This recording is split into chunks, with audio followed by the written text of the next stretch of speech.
اداں لیاری انت. سباہ سرام اناگه ها گومتی ھیداں چوابا پاداد کن.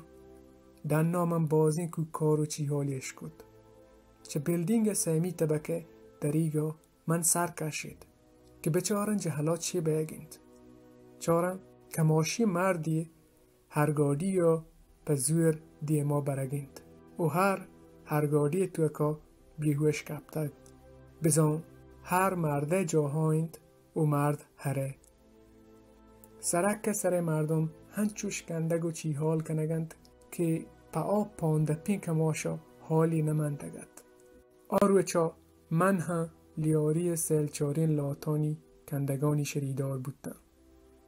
کماشا هر بر باگ کشا هری بنجاهی آورد و گون یکی مدتا هر بنجاه پولگانی سرا یر کرد. سلکنوکان و تی سل چارتو سر بودند.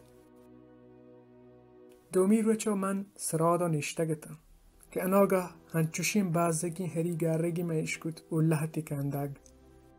من چه دریگا سر کشید که چاراں هما زیگین بازگین هریند و هما پاندپین کماش.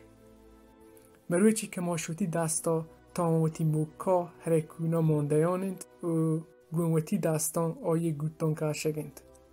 بزاں هرا لابندی یا گپتگ. هر تابان کماش تابان و سلچار آیانی بهته سرا کندگند.